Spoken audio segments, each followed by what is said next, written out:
শুভেচ্ছা জানাচ্ছি আমি রাব্বিল হাসান রূপম। গত ভিডিও টিউটোরিয়ালগুলিতে আমরা দেখেছিলাম যে লোকাল হোস্টে আমরা কিভাবে MySQL এ ডাটা ইনসার্ট করতে পারি, ডিলিট করতে পারি, সিলেক্ট করতে পারি, তারপরে হচ্ছে আপডেট করতে পারি। এই ভিডিও টিউটোরিয়াল থেকে আমরা দেখা শুরু করব যে সেম কাজগুলো আমরা কিভাবে রিয়েল সার্ভারে করতে পারি।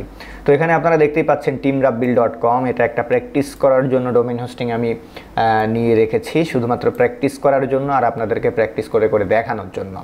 তো teamrabbil.com এখানে আমরা যদি দেখি তাহলে খেয়াল করে দেখুন, এখানে যেরকম লোকাল হোস্টে আমাদের phpMyAdmin ছিল, আমাদের লিনাক্স সি প্যানেল যেটা, এই সি প্যানেলেও কিন্তু phpMyAdmin আছে। তো এখানে যদি আপনি phpMyAdmin এ প্রবেশ করেন তাহলে লোকাল হোস্টে যেরকম আপনি MySQL এর একটা ড্যাশবোর্ড দেখতে পাচ্ছেন, হুবহু ঠিক সেরকম একটা ড্যাশবোর্ড কিন্তু এখানে আপনি দেখতে পাবেন। বাট লোকাল হোস্টের যে ড্যাশবোর্ড, এই ড্যাশবোর্ড থেকে সরাসরি কিন্তু ডাটাবেস তৈরি করা যায়। এখানে আপনি নিউ অপশনে ক্লিক করে এখানে ডাটাবেসের নাম দিয়ে ক্রিয়েট করলে এখানে সরাসরি ডাটাবেস কিন্তু ক্রিয়েট হয়ে যাবে। বাট যেটা রিয়েল ড্যাশবোর্ড, যেটা রিয়েল সার্ভারের ড্যাশবোর্ড, যেটা এখানে কিন্তু কোনো নিউ অপশন আপনি পাচ্ছেন না। এখানে যেরকম নিউ ডাটাবেস আপনি ক্রিয়েট করছেন, এখানে কিন্তু ওই ধরনের কোনো নিউ ডাটাবেস আপনি ক্রিয়েট করতে পারবেন না। তাহলে করতে হবে কি, এখানে নিউ ডাটাবেস ক্রিয়েট করতে গেলে এখানে MySQL এর আরও বেশ কিছু ফিচার আছে। এই যে MySQL ডাটাবেসেস, MySQL ডাটাবেস উইজার্ড, এই ফিচারগুলো আমাদেরকে কাজে লাগাতে হবে। তো চলুন এখানে ডাটাবেস প্রথমে তৈরি করা যাক। তো ডাটাবেস তৈরি করার সময় আমরা করব কি, এই যে MySQL ডাটাবেস উইজার্ড নামে যে ফিচারটি আছে, অপশনটি আছে, সেই অপশনটি ব্যবহার করব। এই অপশন ব্যবহার করে এখানে আমরা ডাটাবেসের নাম দিয়ে দেব। তো আমরা ডাটাবেসের নাম কি দিয়ে দেব? আমরা ডাটাবেসের নাম দিয়েছিলাম হচ্ছে স্কুল। আমরা ডাটাবেসের নাম দিয়েছিলাম স্কুল।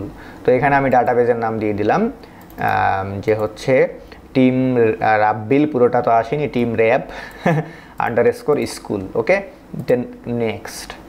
এখন নেক্সট স্টেপে যদি আমরা যাই তাহলে এই যে আমি ডাটাবেসটা বানাইলাম, এই ডাটাবেসের জন্য আমাকে এখানে ইউজার তৈরি করতে হবে। এর আগে আমি বলেছিলাম যে লোকাল হোস্টে যখন আমরা কাজ করছি তখন আমাদের ডাটাবেসের জন্য যে ইউজার, সেই ইউজার কিন্তু হচ্ছে আমাদের লোকাল হোস্ট, রুট, পাসওয়ার্ড হচ্ছে ফাঁকা, এগুলো। বাট রিয়েল সার্ভারে গিয়ে কিন্তু আমাদের ইউজার নেম লাগবে, পাসওয়ার্ড লাগবে। হ্যাঁ, তো এখানে আমি যে ইউজার, হ্যাঁ, এই যে ডাটাবেসটা তৈরি করলাম আমরা teamrab _school, হ্যাঁ, এই ডাটাবেসের জন্য এখানে আমরা একটা ইউজার তৈরি করব। তো ইউজারের নাম দিয়ে দিচ্ছি আমি যে হচ্ছে ইউজার। ওকে, দেন এখানে খুব শক্তপোক্ত একটা পাসওয়ার্ড দিতে হবে। এখানে খুব ছোটোখাটো পাসওয়ার্ড দিলে কিন্তু সেই পাসওয়ার্ড নেবে না। তো এখান থেকে আমি পাসওয়ার্ড একটা জেনারেট করছি। হ্যাঁ, এখান থেকে একটা পাসওয়ার্ড জেনারেট করছি এবং এই জেনারেটেড যে পাসওয়ার্ড, সেই জেনারেটেড পাসওয়ার্ডটা এখানে আমি দিয়ে দিলাম। তো যে পাসওয়ার্ডটা আমি এখানে জেনারেট করলাম ওটা একটু এখানে কপি করে রাখা দরকার। তো এখানে আমি কপি করে পাসওয়ার্ডটা রেখে দিলাম, এটা হচ্ছে আমার পাসওয়ার্ড।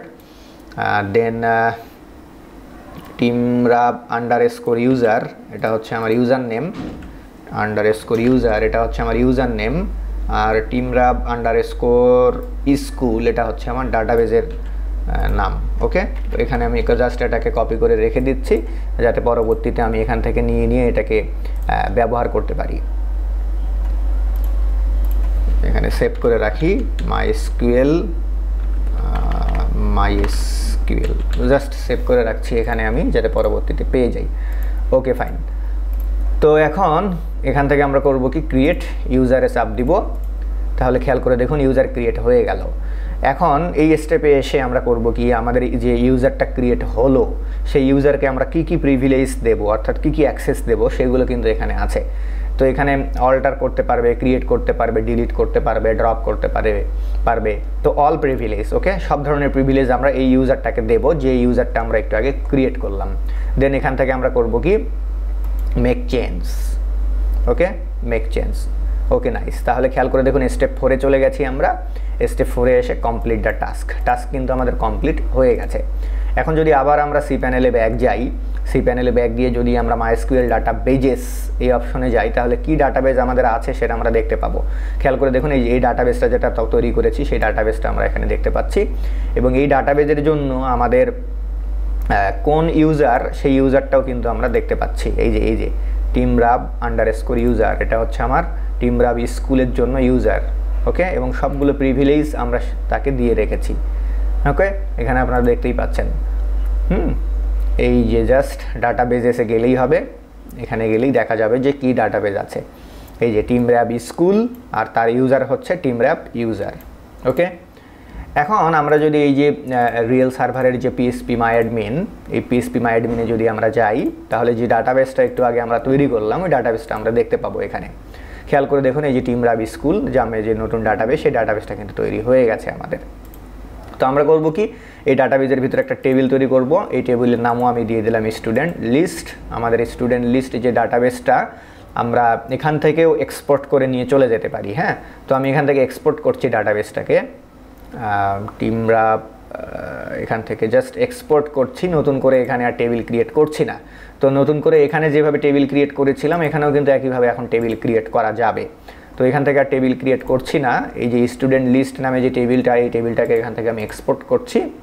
এখানে বিভিন্ন ফরম্যাটে এক্সপোর্ট করা যায়, তো এখান থেকে আমি এসকিউএল ফরম্যাটে এটাকে এক্সপোর্ট করছি, দেন হিট ইন্টার, এখানে গো। তাহলে এই যে এটা সেভ হয়ে গেল আমার। হ্যাঁ, তো এটা সেভ হয়ে গেছে। এখন এটাকে আমি করব কি, এখানে ইম্পোর্ট করিয়ে দিব। এখানে নতুন করে আর টেবিল তৈরি করছি না, তো জাস্ট এখান থেকে ইম্পোর্ট অপশনে গেলেই কিন্তু আমি ইম্পোর্ট করতে পারবো। ইম্পোর্ট করব, ব্রাউজ, দেন এটা ডাউনলোডসে চলে গেছে এই যে স্টুডেন্ট লিস্ট।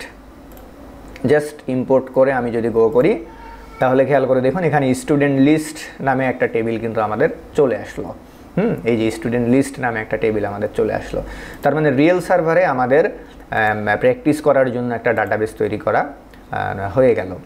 তো আশা করি বুঝতে পেরেছেন, এভাবেই আমরা আসলে রিয়েল সার্ভারের যে MySQL এর ড্যাশবোর্ড সেখানে ডাটাবেসগুলো তৈরি করব।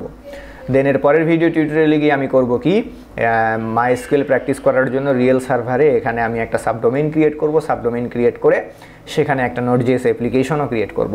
আশা করি বুঝতে পেরেছেন। ধন্যবাদ সবাইকে।